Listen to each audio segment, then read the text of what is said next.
Expérientiel. Des récits qui inspirent. Des pionniers qui changent le monde. Expérientiel, le podcast du tourisme positif. Je vous invite à vous installer dans un endroit confortable pour découvrir l'épisode du jour. Bonne écoute. Hello. Bonjour. Salut. Bien voilà, nos premiers invités arrivent. Ah, c'est Benjamin. Tu peux laisser sur la porte, salut Benjamin. Tu vas bien? Ouais, t'es venu en vélo, je vais le remettre de Bonjour. Bonjour, enchanté. Benjamin. Bienvenue Benjamin. Bah oui, on est en train d'enregistrer, mais on Tu es avec ça du coup? Donc oui, mais je vais être à côté de moi. Mais en tout cas, on avait dit qu'il y a curiosité et surtout convivialité. Ben voilà, vous en êtes l'exemple parfait. Asseyez-vous, je vous en prie. T'es venu en vélo, Benjamin? Je suis allé trop loin, en plus je me dis, bon, c'est la troisième fois, tu vas finir par connaître. Ah ouais. En fait, non. Bah oui. Moi je me dis, mais ça, j'ai jamais vu ça. Le carburateur, il est impressionnant, les carburateurs. Avec le vent en plus. Ah Je peux me oui. servir un verre d'eau? Exact. Tu veux du lot ou du jus de pomme? Non, de l'eau. Tu veux de l'eau? Tu peux avoir un café aussi. Bienvenue. Relax. Merci, bienvenue à toi. Non, c'est cool. Parce qu'on a dit que ça allait être informel, hein, donc voilà. Qu'est-ce que tu nous as apporté là, Benjamin? C'est quoi ces jolies cartes?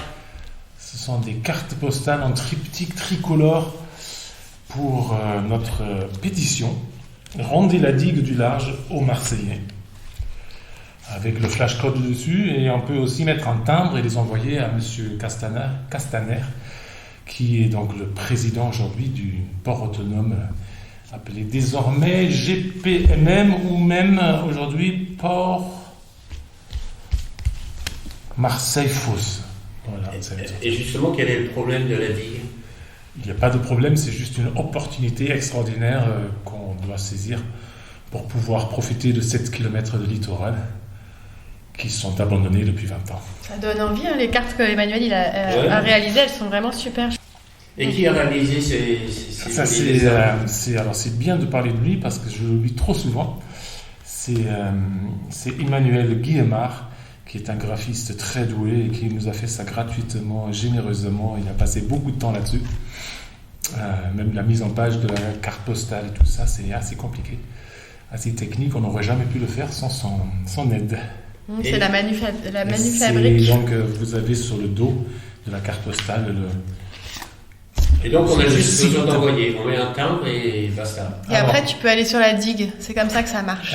Tu envoies la carte et tu peux aller sur la digue que tu vois. Est-ce que tu as vu la digue en passant de l'impasse? Tu la vois bien. J'ai vu surtout les gros bateaux. Voilà. Et tu n'as vu personne qui marchait sur la digue, qui faisait le jogging, qui faisait du vélo. Non. Et c'est ça le rêve de Benjamin en fait. C'est qu'on puisse voir des gens qui marchent sur la digue, qui puissent faire du vélo comme autrefois. Parce que Benjamin, tu peux peut-être préciser qu'autrefois la digue était ouverte. C'était un espace public comme un autre en fait.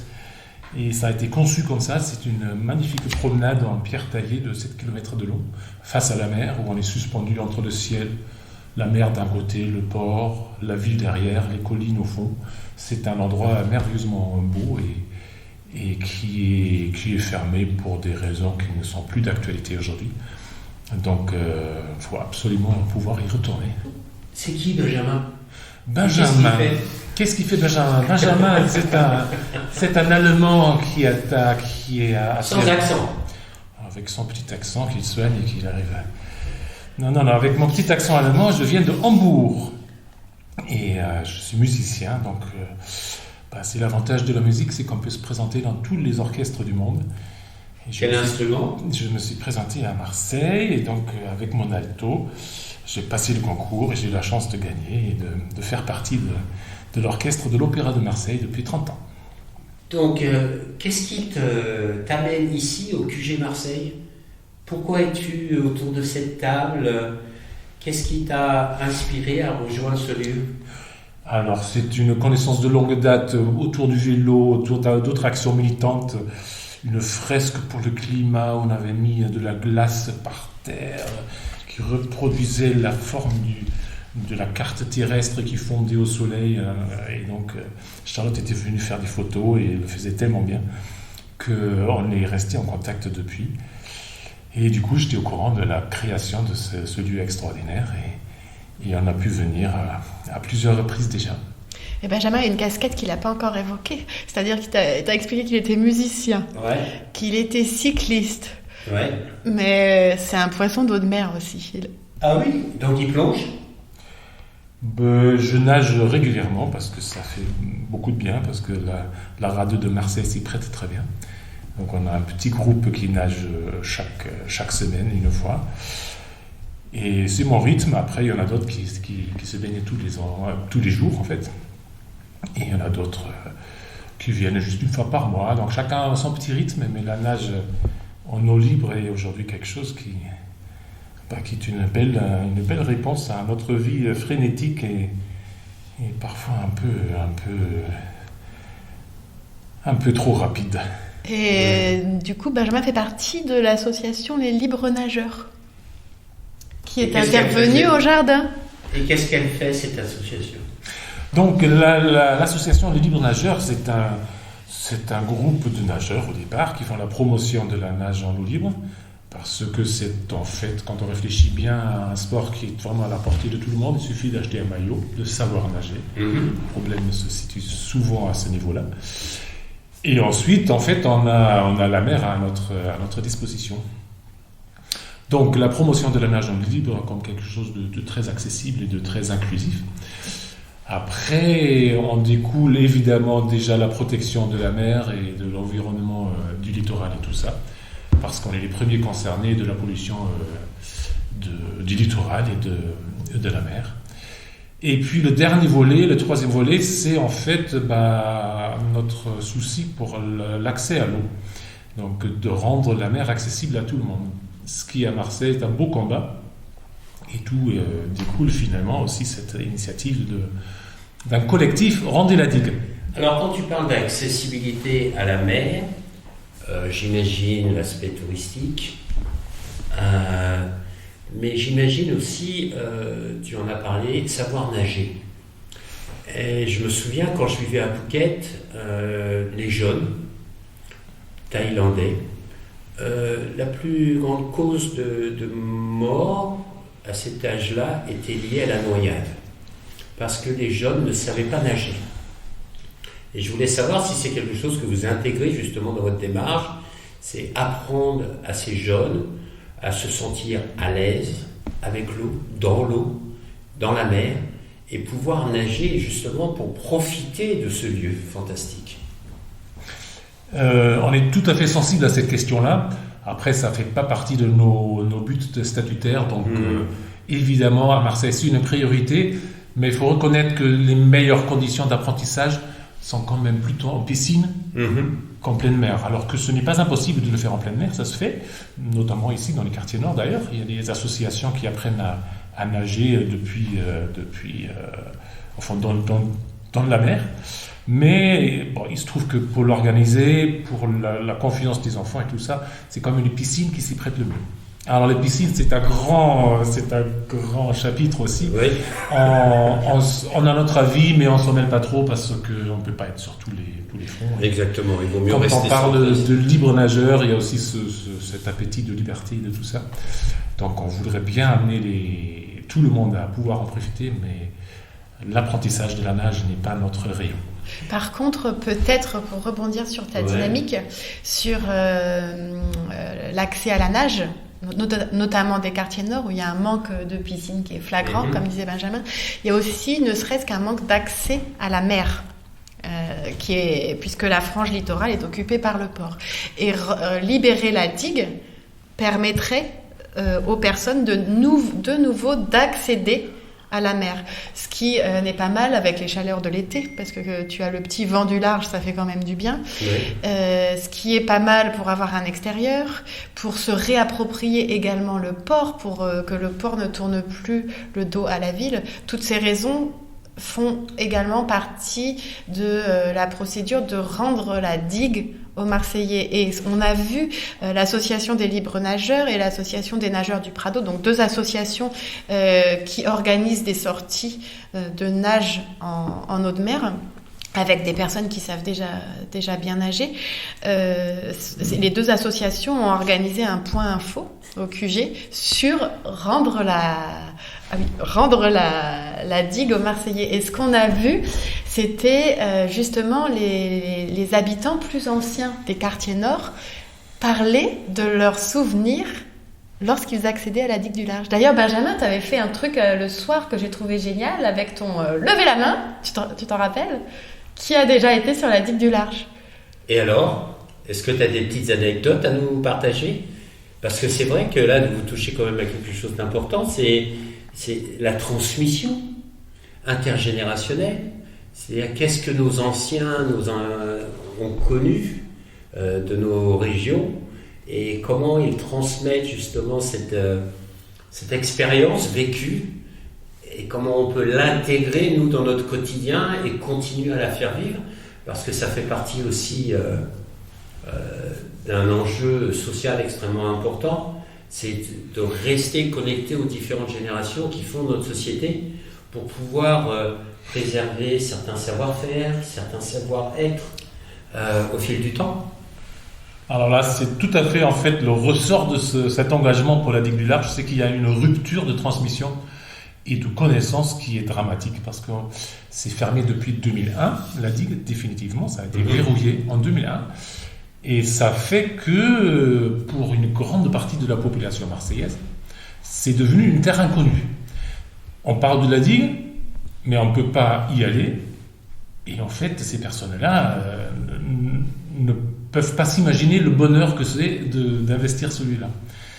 Et en plus, donc la digue, vu qu'elle n'est plus fréquentée, se dégrade très vite, là, parce que la partie promenade, donc historique en de belles factures, est quand même fragile aux embruns et à l'impact de la mer, tout ça. Et là, le port autonome, tout ce qu'il fait, c'est de sauvegarder les blocs les gros blocs qui sont posés sur le sable, qui sont le socle de la digue, pour protéger le port. Bonjour. Ça va, Voilà. Apollinaire qui se joint.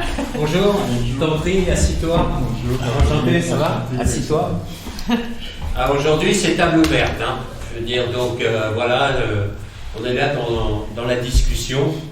On écoutait Benjamin, donc juste pour les présentations. Benjamin, tu vas très vite comprendre, il parle de la digue du Large. Apollinaire, tu vas nous expliquer ce qui se passe dans la chambre d'à côté. Et François, il se joint à nous et il réalise le podcast. Je te mets un café, Apollinaire, j'imagine.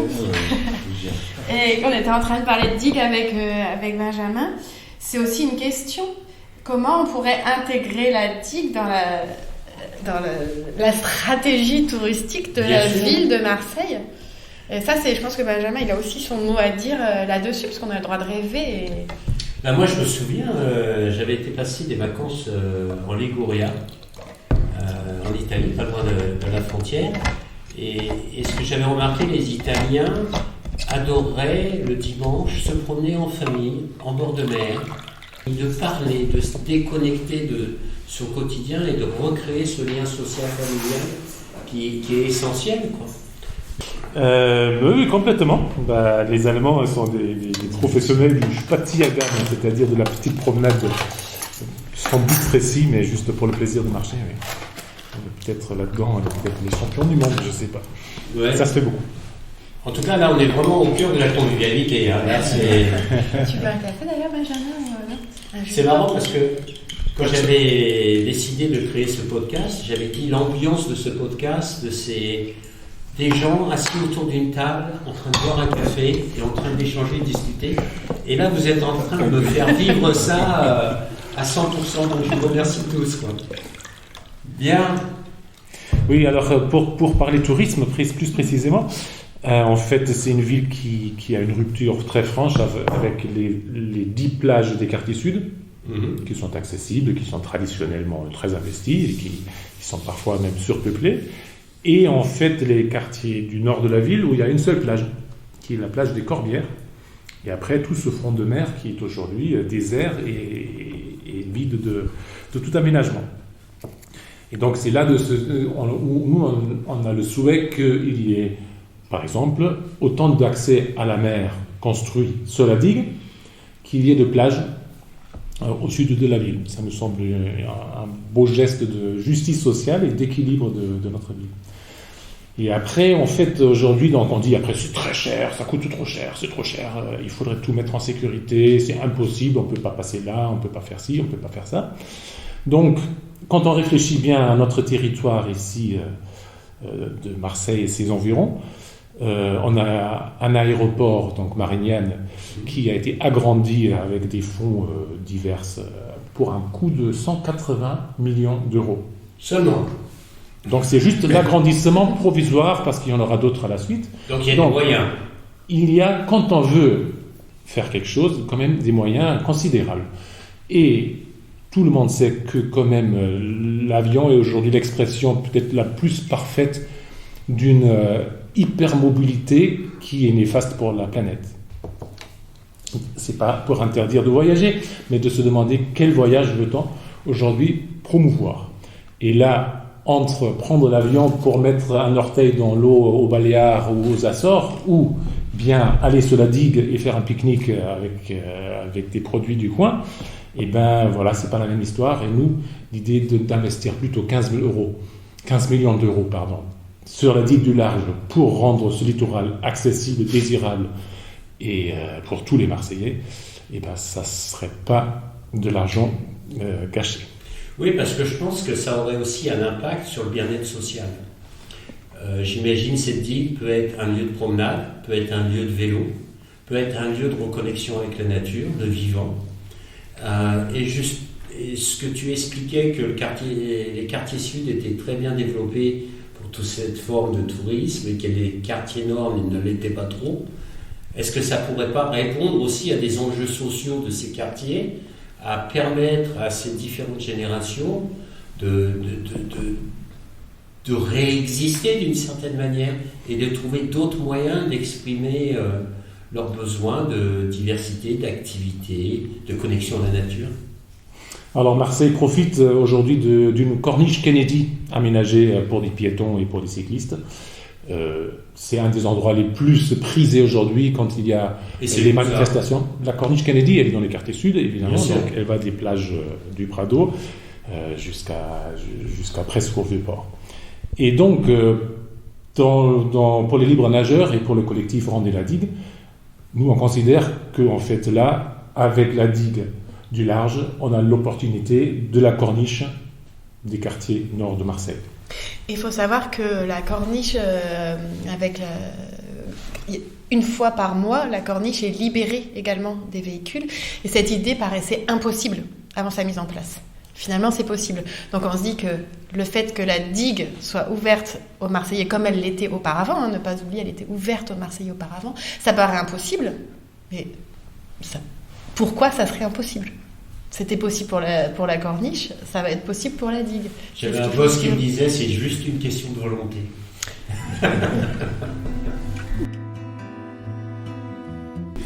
Très bien. Apollinaire. Oui. Qui es-tu ? Quel bon vent t'amène ? Parce qu'aujourd'hui, il y a du vent. Donc, Ouais, c'est le vent de la cabucelle jusqu'au QG.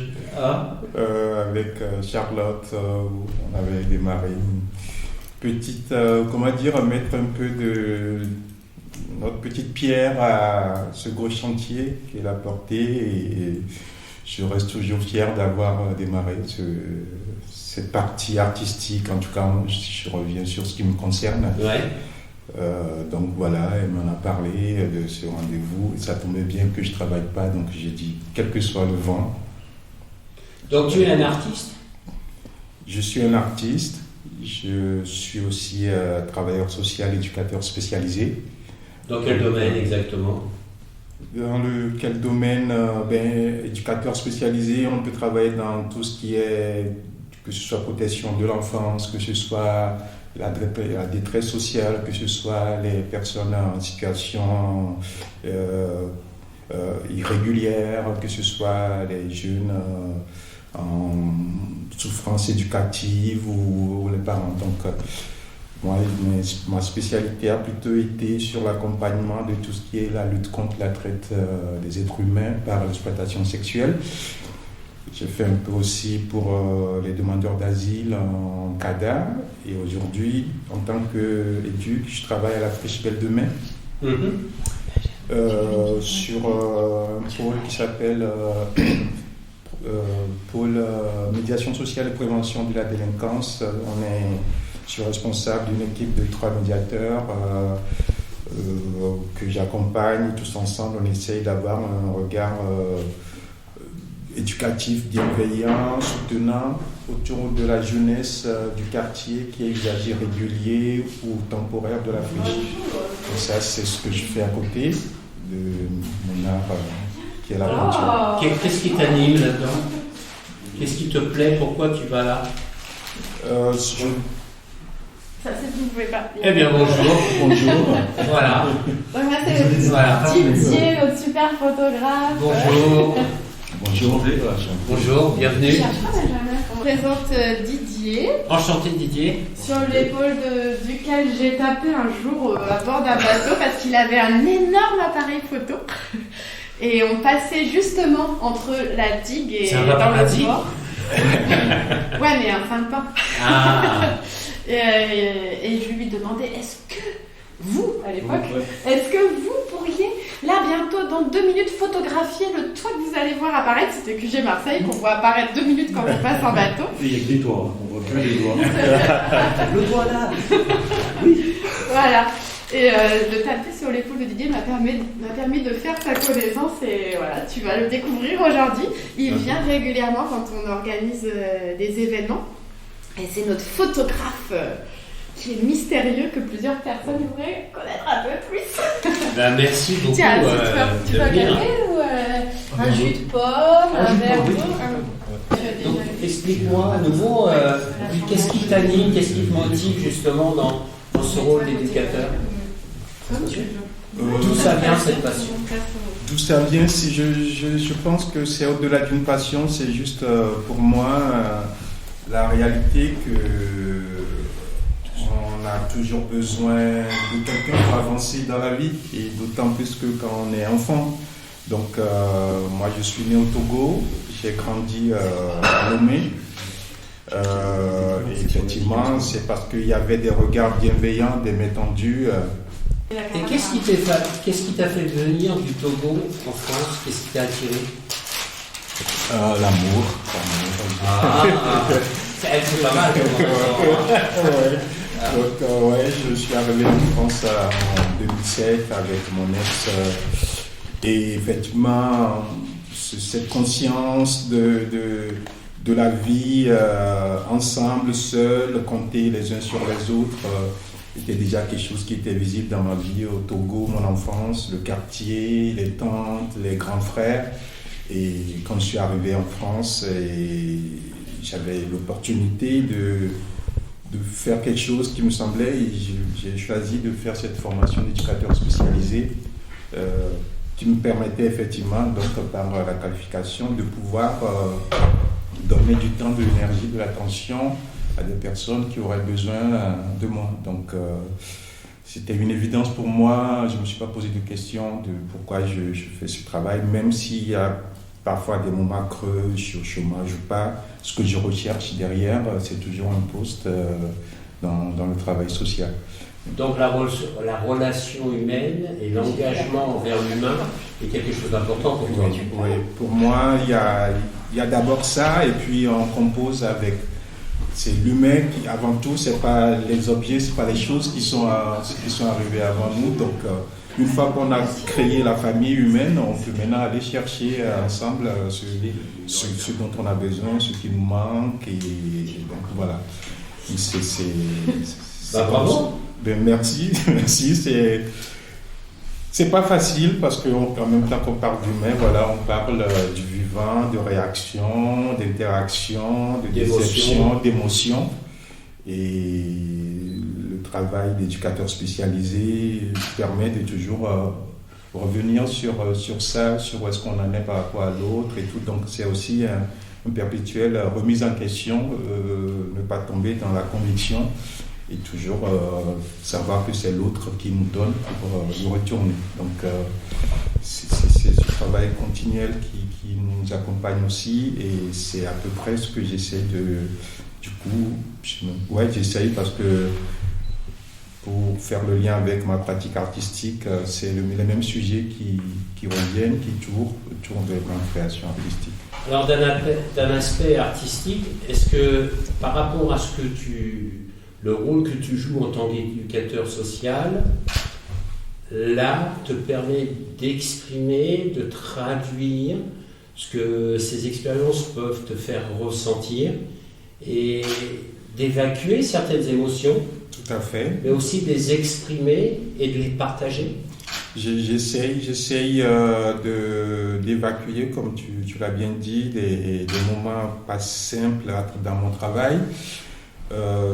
D'où une série de projets que je mène en ce moment qui s'appelle Petite histoire, grand problème. C'est en fait une mémoire quotidienne où je consigne chaque journée ou enfin à un moment donné des choses, des émotions à travers des carnets que j'écris avec un thème.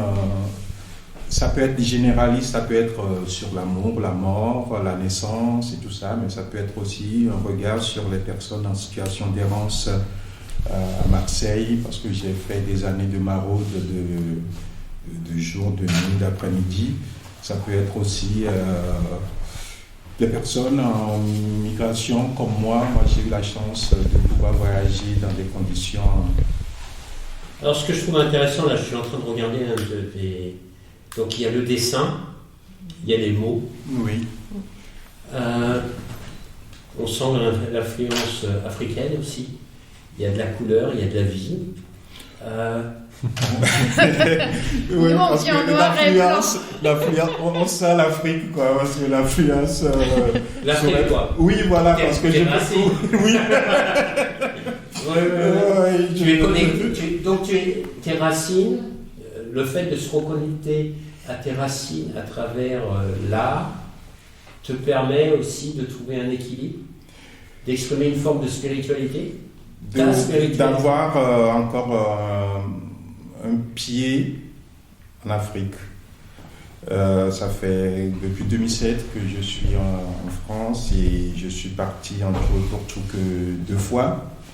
Donc on va dire depuis 2011, je ne suis pas retourné et effectivement, il y a des moments où, comme je dis à des amis, moi c'est pas en hiver ici que le Togo me manque, c'est l'été. Quand il y a du soleil, là, je revois toutes les couleurs du pays, là, je peux avoir de la nostalgie.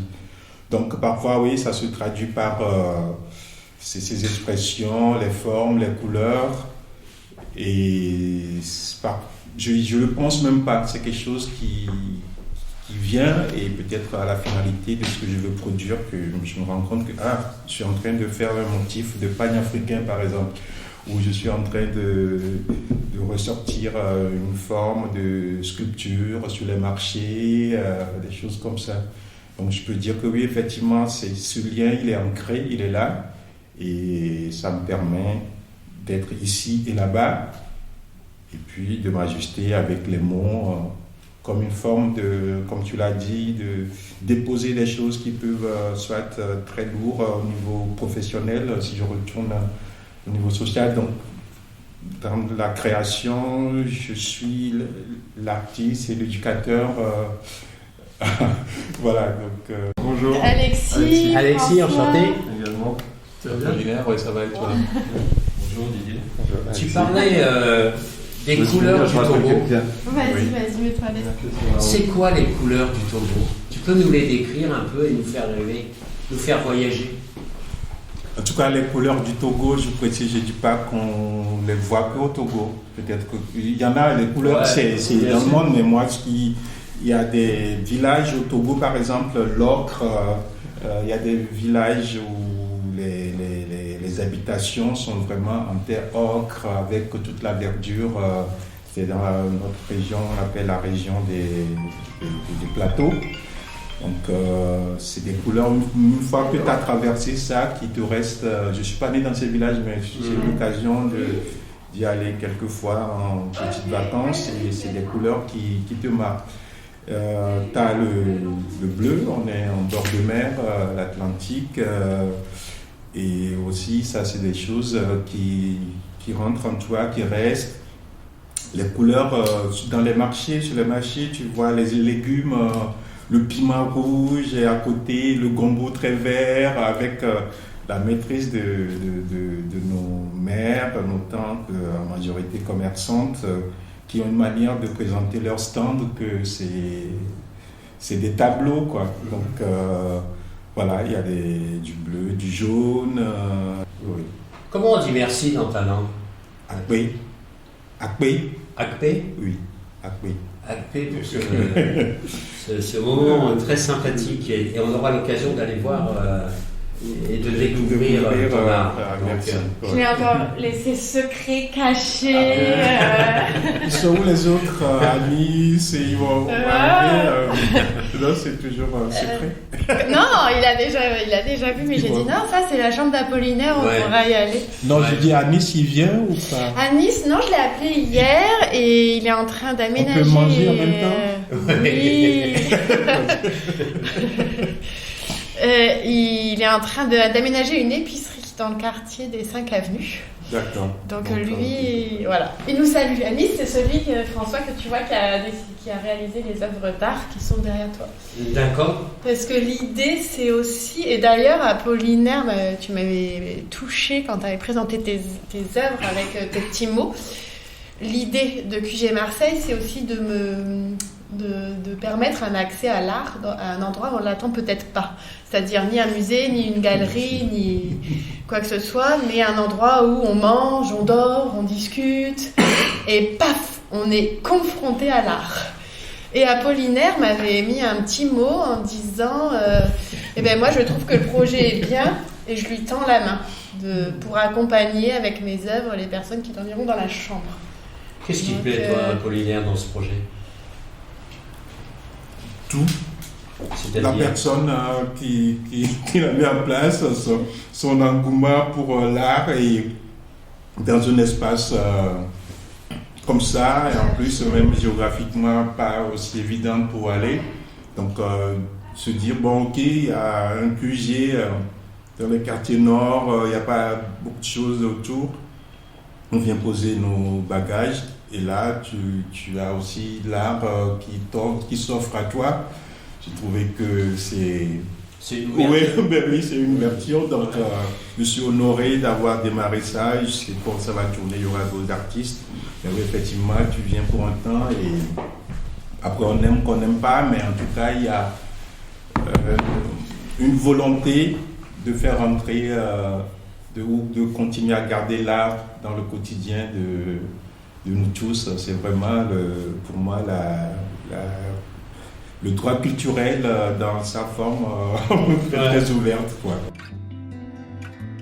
Ce que je trouve sympathique dans le projet et dans les personnes qui sont là, Charlotte, c'est qu'on a commencé avec la musique, mais la musique liée quand même à un combat, à un engagement sur la préservation ou la rénovation ou la restauration d'un lieu en lien avec la mer. L'art, le dessin, la peinture, l'écriture, avec un engagement justement sur des causes sociales très importantes. Et puis maintenant, on va découvrir un photographe. Non? Non, t'as pas envie de parler? Alors, les photographes en général, ils s'expriment avec les photos. Ils ont du mal avec les paroles. Ils sont timides. Derrière l'appareil. Mais ce qui est intéressant, François, c'est qu'autour de la table, et je trouve, c'est pour ça que je suis très contente que les différentes personnes que tu vois soient venues, et je vous remercie tous, racontent beaucoup mieux le lieu que moi. Ouais. Parce que le lieu, il se construit avec les différentes personnes qui interagissent. Donc c'est vraiment, tu vois, beaucoup mieux d'entendre les différentes personnes que tu vois passer devant un micro pour raconter aussi ce qui se passe ici. Oui, et puis comme tu me l'avais décrit aussi, que ce lieu n'était pas juste un lieu d'hébergement, mais un lieu de vie, de convivialité, de curiosité. On découvre différentes façons, méthodes artistiques, mais à travers ça, on découvre aussi des causes, des gens qui sont animés, engagés, qui ont envie de faire. Et je trouve que ça, c'est sympa. Et pour répondre à ta question, à l'exception de Benjamin que je connaissais pour avoir pédalé ensemble et défendu ensemble des causes cyclistes, les autres personnes qui sont autour de cette table, donc Didier, Apollinaire, Alexis aussi qui vient d'arriver, je ne les aurais pas rencontrés s'il n'y avait pas QG Marseille. Donc voilà, merci QG Marseille.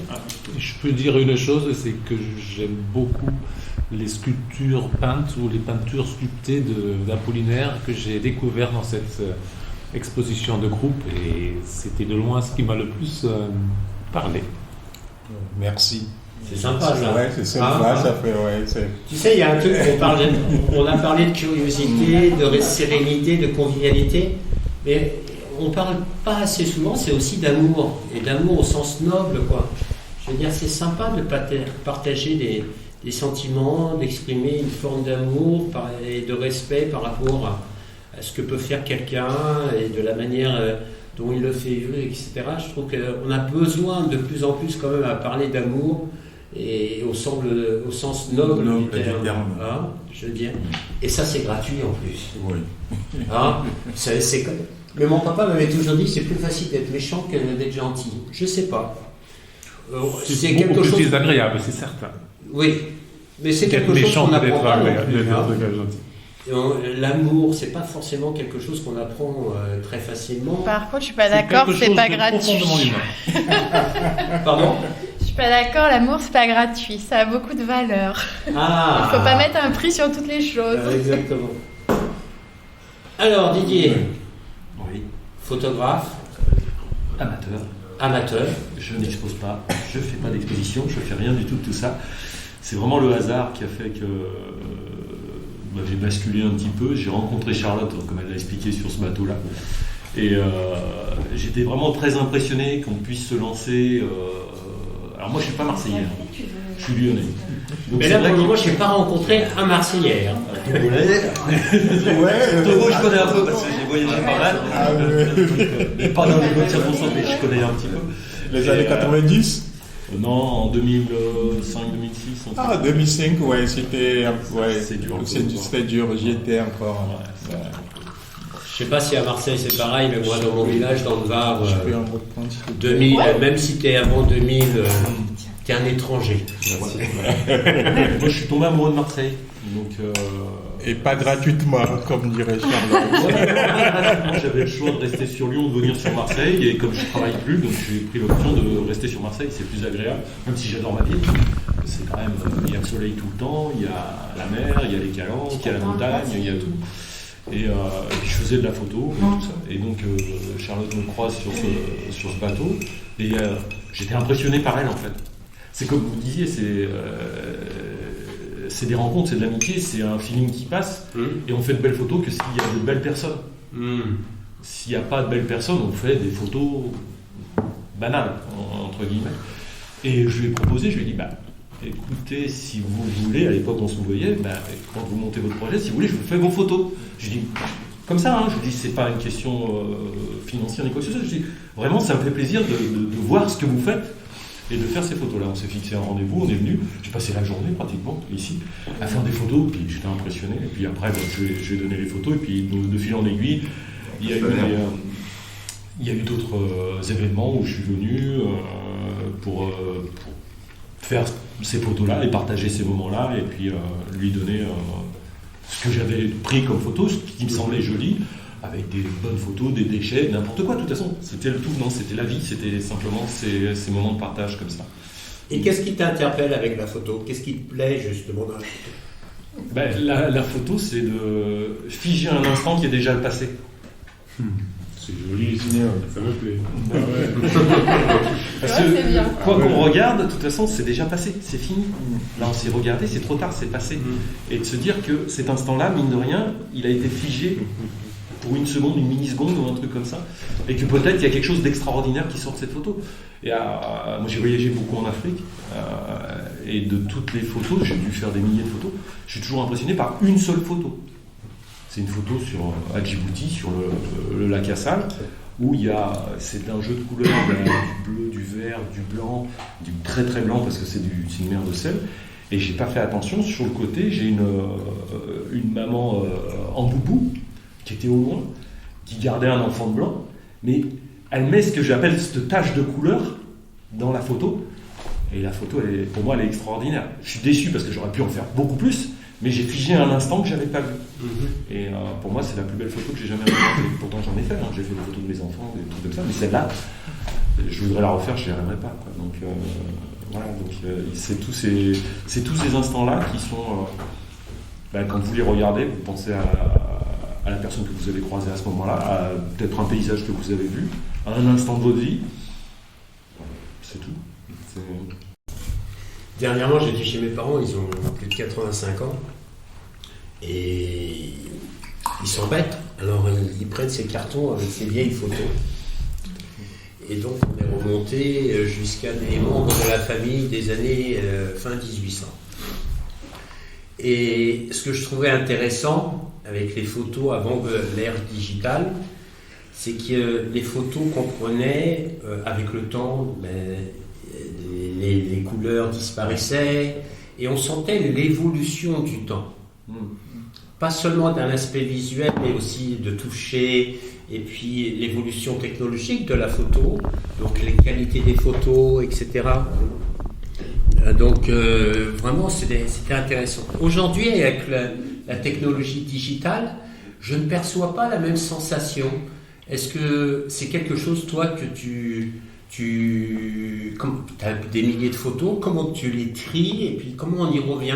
J'aimais bien cette idée d'album photo où on rentrait vraiment dans notre histoire. Alors moi j'ai eu la chance d'apprendre la photo à une époque où c'était l'argentique. Et l'argentique, même si c'était nous qui développions les photos, ça coûtait cher et vous n'étiez jamais sûr de la photo. Donc il nous arrivait de doubler les photos pour être sûr qu'elles ne soient pas ratées, c'était important de les avoir. Donc on doublait ces photos-là, on les développait avec les erreurs qu'on avait. Et on avait cette sensation de papier. Donc je sais faire une photo sans outils technologiques. C'est-à-dire que ça, c'est ce que je dis, avec un appareil comme ça, c'est impossible de rater une photo. Vous avez le résultat en direct, vous modifiez quelque chose. Tout à l'heure, j'ai modifié un petit peu l'éclairage parce qu'il y avait un peu trop de lumière. Voilà, vous avez le résultat instantané. Et c'est vrai que cette sensation de toucher, ce sentiment de pouvoir rater une photo, vous l'avez plus avec ça. Si la photo ne vous plaît pas, vous l'effacez. Oui, tout à fait. J'efface l'instant. Et j'ai fait des photos, une fois, c'était dans un pays, et on était en mission avec des collègues, et j'ai fait des photos, c'était sur le bord de plage et tout ça, parce qu'on avait un temps de pause.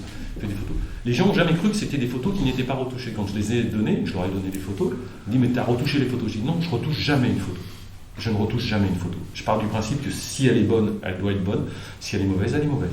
C'est-à-dire que c'est mon erreur, c'est une erreur, c'est peut-être qu'il y avait un coup de vent, une rafale, mais je pars du principe que si on commence à trafiquer des photos, chose que des gens font, mais je ne critique pas ceux qui utilisent Photoshop, Adobe et tout le reste, pour pas citer ces marques-là, c'est une vision différente de la photographie, ça vient de l'art, c'est plus une photo d'un instant. Puisque vous l'avez trafiqué, c'est plus la même chose. On peut tout enlever, on pouvait le faire sur de l'argentique, on pouvait enlever un visage, on pouvait trafiquer aussi, on ne le faisait pas. Donc moi je ne le fais pas, je ne retouche aucune de mes photos, elles sont comme ça. Vous pouvez les recadrer si vous voulez qu'une partie, mais je ne retouche pas les photos.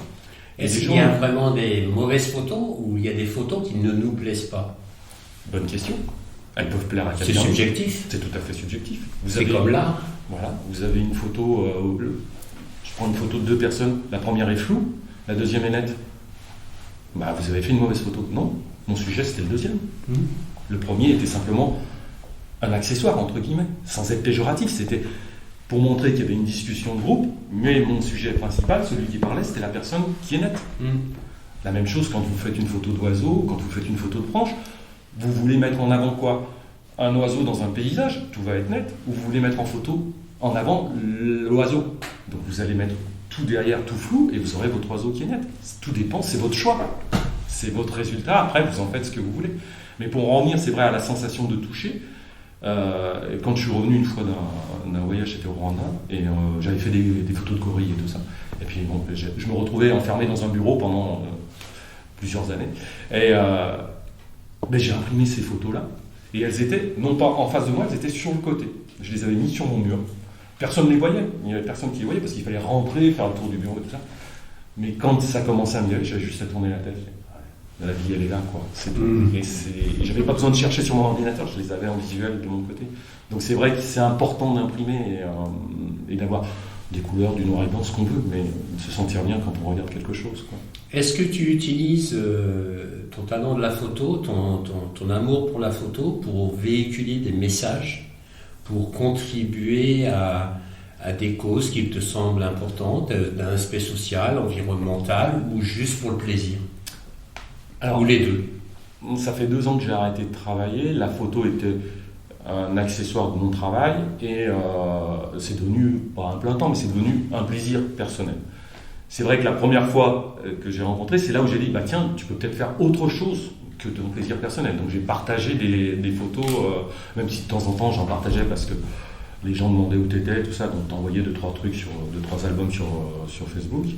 Mais j'aurais envie de partager des événements. Après, est-ce que j'arriverai à passer le pas d'aller au contact des gens, de discuter, de prendre des photos de gens? Moi, je serais intéressé pour prendre des photos de gens qui sont dans la rue. Pourquoi? De leur histoire, de ce genre de choses. Mais est-ce que j'aurai la force d'y aller tout seul, d'aller au contact des gens tout seul? Comme vous disiez tout à l'heure, le sourire est important, l'amour est important. Mais est-ce que les gens ressentiront cette passion, cette volonté de discuter? Je ne sais pas. J'ai pas encore passé le pas. Et si on te demandait de venir exprès pour accompagner un groupe de militants, par exemple? Alors après, tout dépend de quel militantisme, c'est toujours pareil. Il faut que ça corresponde quand même à mes idées, mes idéaux et tout ça. Mais au même titre, la dernière fois, quand on faisait des photos du groupe de musique, on a fait des photos, j'ai fait pas mal de photos, et à la fin, ils repartaient sur un concert. Et il y avait le chef d'orchestre qui me dit « Allez, tu viens avec nous ?» Je dis « Non, moi je suis pépé, à 10h je vais me coucher. Je connais ces histoires, c'est un truc à 3h du matin, tu sais plus où t'es dans Marseille. » Non, mais je leur ai dit, je le ferai volontiers. Si vous m'appelez un jour, on dit « Ouais, non, on fait un spectacle à tel endroit, est-ce que tu peux venir nous faire la couverture photo ?» Mais je le ferai, mais sans aucun souci. Et c'est vraiment pas une question, comme j'ai toujours dit, c'est pas une question d'argent, c'est une question de plaisir, de rencontre. C'est pour ça que je le ferai, mais j'irai, oui, pourquoi pas. Pour répondre à ta question, oui, si tu me demandes, je viendrai. On veut les précisions, il faut qu'ils soient en maillot de bain, en néoprène. Alors, se baigner actuellement, ça ne me dérange pas de le faire, je le fais. Attention Didier, vas-y Benjamin. C'est sur quoi? Non, mais c'est... ça peut prendre beaucoup de formes, mais si tu aimes le portrait, ce qui est mon cas d'ailleurs, j'adore les portraits, et puis je trouve que c'est peut-être la forme de l'art la plus parlante finalement. On fait parfois des manifestations sportives ou en nage, où je sens très content de voir une photo d'eux, et puis quand tu as la discrétion qui semble être la tienne de te mêler à un groupe et de prendre des photos, ça peut te faire oublier un peu. Ça peut être quelque chose de très riche pour les autres en fait. Ou autre chose en fait, une manifestation où on prévoit un détournement de Fury Boîte dimanche prochain. Parodique, mais pour dire en fait ce Fury Boîte qui fait des allers-retours inutiles, on pourrait le mettre au service des Marseillais pour qu'il amène les gens sur la digue du large. Ah oui. Et la navette qui va à l'Estax, qui est très bien, elle pourrait s'arrêter 4 fois sur la digue pour amener du monde sur la digue du large. Donc voilà, on va s'il ne fait pas trop mauvais dimanche, on a rendez-vous pour faire Ce week-end, je ne peux pas. Là, j'ai des périodes où je suis très disponible et très libre, comme elle le sait, et puis il y a d'autres périodes où je ne suis pas du tout disponible. Donc là, je vais rentrer sur une période de 6 semaines où je ne serai pas trop disponible. Mais oui, volontiers, ça, c'est le genre de truc, ça me plaît. Moi, ça m'amuse, au contraire. Et en plus, en général, on va dire que les cortèges auxquels participe Benjamin, tu pourras photographier de jolies sirènes. Parce que c'est toujours. Il y a de tous les âges. Le cortège est assez mystique. C'est moi ce que j'aime Si tu aimes les sourires, en général, les gens qui sortent de l'eau, ils sont juste heureux. Voilà. Quand ils y vont, c'est pas sûr, mais quand ils sortent de l'eau, ils sont Il faut toujours se jeter dedans. Après, c'est vrai qu'il n'y a pas de problème. Non, mais ça Moi, j'ai une idée. Ça sera avec plaisir. Lié avec le QJ Marseille. Sur les sourires. Faire des photos, j'ai compris que tu aimais bien prendre des portraits. C'est imaginer de prendre les sourires de ce quartier et d'en faire une exposition ou quoi que ce soit. Je me souviens, j'avais vu des photos de personnes, de visages de personnes à travers le monde. et principalement des personnes âgées, où on voyait bien les rides, les marques de la vie, dans leurs costumes traditionnels. C'était beau, et ça donnait tout de suite on se sentait connecté, on commençait à voyager. Et par rapport à ce que tu souhaites faire ici, ça peut être dans des événements ou quoi que ce soit, mais d'avoir ces visages souriants, c'est une manière aussi de montrer le côté sympathique de ce quartier nord, comme tu le disais tout à l'heure, qui a plutôt mauvaise réputation qu'autre chose. J'ai pas dit ça, attention. Il faut être honnête. Objection. Il faut être honnête, c'est la réputation que ça a pour un Lyonnais quand tu dis je vais dans les quartiers nord. Mais qu'est-ce que tu vas foutre là-bas, quoi? C'est pas possible. Voilà. Il y a de beaux endroits dans les quartiers nord. Ouais, exactement. Voilà, je conteste la réputation des quartiers nord. Tout à fait. C'est ce que je t'expliquais en montant le lieu. On me colle toujours l'étiquette, mais que je prends volontiers, de quartier nord.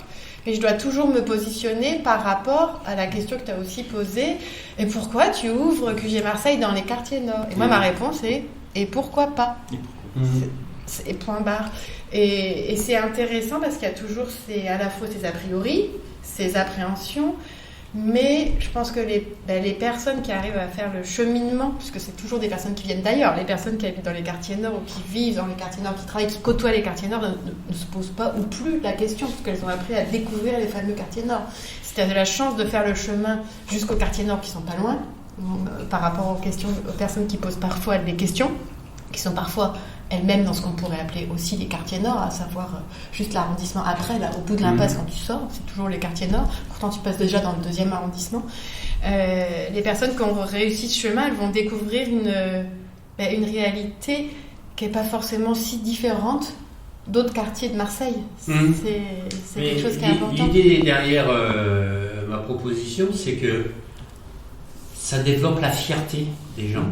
C'est-à-dire avoir des visages souriants, de montrer la diversité, la richesse culturelle. Et puis, c'est l'accueil, quoi. Exactement. On parlait d'hospitalité, de convivialité. Ce matin, en attendant, j'étais dans cette boulangerie, il n'y avait pas grand monde. J'ai parlé avec le propriétaire, qui était algérien. Ma première réaction, on pourrait dire, oh là, je suis dans le quartier nord, ça va être chaud, je rentre dans la boulangerie et j'attends jusqu'à temps qu'elle arrive, ou quoi que ce soit, non. Et puis la convivialité, puis il y a des gens qui sont venus de différents horizons. Il y a une dame qui dit, j'ai dit bonjour, et elle dit, le plus bizarre, c'est que j'ai une machine à café dans mon bureau et que mon bureau est juste à côté. Mais non, je veux venir là. Parce que quand elle est arrivée, il lui a préparé son café, il savait exactement ce qu'elle voulait. J'ai dit, il a l'air de vous connaître. Elle dit, je viens 2-3 fois par jour, alors que j'ai une machine à café dans mon bureau. Mais non, j'aime venir ici, pour soutenir les commerçants locaux, mais aussi parce que quand je suis là, je rencontre des gens, je partage, je discute. Et puis c'est un moment de convivialité. Ça me sort aussi de mon bain, de mon atmosphère de travail. Et ça me fait du bien. C'est une couple. Et je trouve que l'idée de faire des portraits souriants, je veux dire, à partir du moment où quelqu'un sourit, tout de suite c'est beaucoup plus accueillant, quoi. Et de montrer tous ces beaux visages sans chercher à savoir, parce que ça aussi c'est un autre phénomène, comme dans le tourisme, c'est qu'on cherche toujours la photo parfaite, tu vois. Moi je dis toujours que les brochures pour des hôtels, c'est du bullshit, dans le sens où on va montrer les plus belles chambres, ok, et il n'y en a que quelques-unes qui vont être les plus grandes, les plus spacieuses, les plus... Mais la réalité, c'est que moi, le client normal, je ne vais jamais avoir accès à cette chambre. Donc ça peut créer aussi de la déception. Frustration. Tu vois, de la frustration. Donc on montre toujours ce qu'il y a de plus joli, mais la réalité, il y a un décalage entre la réalité, ce que je peux obtenir, et ce que je ne peux pas obtenir. Et je trouve que c'est dommage, et j'aime bien l'idée du sourire. On a parlé amour, sourire, visage, territoire, bouillon de culture, diversité culturelle, art, etc. Ton idée là, de sourire me fait penser, je ne sais pas si vous avez vu, il y a quelques années, je pense 2014, sous le tunnel de boulevard National, un espace où parfois quand on passe, voilà, ouais. Et il y a eu une expo, un travail, je ne sais pas quelle association, mais des yeux. C'est JR, c'est Non, l'artiste, il y avait, c'est pas celle-ci dont tu parles, non, d'accord. c'est pas celle de JR, Ah c'est oui. une association qui a travaillé avec des personnes où il a capté que les yeux, les regards, Le regard, et tu passes sous le tunnel, tu vois, ces yeux qui veillent sur toi ou qui te regardent, tu vois, c'est sympa. Ça me fait penser à- J'avais fait ça, j'étais à Djibouti et on voyageait quand même pas mal là-bas et j'étais resté à peu près 3 ans là-bas. Et les gens, j'étais le seul blanc à vouloir aller dans les quartiers un peu défavorisés, le marché des mouches, la place aux mouches, les machins comme ça. Et puis pour à force d'y aller tous les jours, je me suis baladé, puis je me balade toujours avec mon appareil photo. Alors quand on dit avec l'appareil photo tu vas te faire agresser, tout ça, j'ai jamais été agressé, jamais été embêté, j'étais pas armé de quoi que ce soit, hein. J'étais le toubab au milieu qui se baladait, et puis voilà. Donc j'ai acheté mes fruits, mes légumes, puis un jour j'ai dit, je vais vous prendre en photo. Alors il y en avait, bon à force certains vous connaissaient, donc ils disaient, non, je te prends en photo, t'inquiète pas, puis je t'amènerai la photo. Ils vous croient pas, parce qu'ils ont tellement l'habitude d'être baratinés qu'ils ne vous croient pas. Je suis rentré en France, j'ai développé les photos, et la première chose que j'ai fait, je suis retourné dans le machin, et puis je leur ai donné les photos. Tous regardaient comme ça. Et ils avaient affiché les photos dans leur petite casse-batte, des machins et des trucs comme ça. Mais ils étaient trop contents. Et après, alors là, c'est bon, je pouvais obtenir, je repartais, il y avait un endroit où ils faisaient des nougats un peu spéciaux. Je repartais, j'avais un sac de nougats. Je me dis, mais non, je veux juste, non, mais c'est bon, prends. Et c'était génial, parce qu'ils étaient très fiers de montrer ce qu'ils savaient faire. Il y avait les petites vendeuses de fruits et légumes qui ne parlaient pas un mot de français, rien du tout. Quand je leur ai donné la photo, mais c'était pareil, c'est comme tu disais tout à l'heure, un jeu de couleurs entre les légumes, la tenue, le noir. C'est impressionnant, c'est un tableau. Rien que quand tu vois ça, c'est un tableau, quoi. Donc, Moi, je me rappelle quand on était petit au Togo, il y avait un rapport avec la photographie, c'était l'argentique aussi à l'époque. C'est des rendez-vous de photos. Le dimanche, la famille se prépare, on va au studio avec le fond bleu ou des images. Le costume. Ou les costumes une fois par an. Et on faisait ces photos. Par contre, quand, je sais pas, à un moment donné, le tourisme, sur les marchés, ce que tu dis, les personnes, que ce soit les commerçants ou sur le marché, les gens, ils évitaient de se faire prendre en photo. Peut-être cette déception que les photos ne revenaient pas. Ou, tout à fait. Mais après, ils se retournent, ils s'en vont. Mais c'est pareil, quand vous faites une photo d'une personne, est-ce que vous aimeriez qu'on vous prenne en photo dans la rue comme ça ? Vous vous sentez un peu agressé. Si vous n'allez pas discuter 5 minutes avec la personne, lui dire, attendez, ça vous dérange si je fais une photo de votre étal en train de travailler, même quand vous allez au Vieux-Port, au moment de vous avez les pêcheurs qui bon, si vous faites une photo de l'étal, il n'y a pas de problème, mais si vous faites une photo du poissonnier derrière, du pêcheur derrière, c'est quand même bien de dire, je peux prendre une photo, de me poser la question. Peut-être qu'il n'a pas envie, peut-être que ce jour-là il n'a pas envie, demain peut-être qu'il aura envie, mais voilà, il est peut-être mal viré ou il n'a pas, tout simplement pas envie. Moi je trouve qu'à chaque fois je demandais la photo. J'ai fait des photos d'enfants, bon les enfants c'est un petit peu plus difficile parce qu'ils ne comprennent pas le français, donc c'est plus des photos instantanées, un peu volées, mais s'il y a leurs parents à côté, vous demandez, et dans 99% des cas, ils disent bien sûr, ils sont même très fiers. Mais c'est vrai qu'avec ceux-là, d'appareil, vous leur montrez la photo, ils sont contents. Vous savez très bien que vous n'allez pas revenir dans ces endroits-là parce que c'est trop isolé, c'est trop loin, vous ne pouvez pas leur envoyer, il n'y a pas de liaison internet, il n'y a rien de tout ça. Mais ils sont contents du résultat. Puis vous discutez. C'est super. Merci.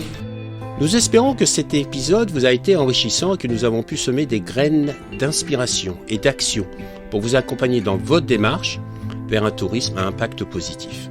Pour continuer l'aventure expérientielle, nous avons besoin de votre soutien. C'est très facile. En laissant une note positive sur notre podcast, en partageant sur votre réseau ou en faisant un don sur notre page Tipeee. Pour rester au courant de toutes nos dernières actualités, suivez-nous sur notre page expérientielle sur LinkedIn, Instagram ou Facebook. À bientôt sur Expérientiel, le podcast du tourisme positif.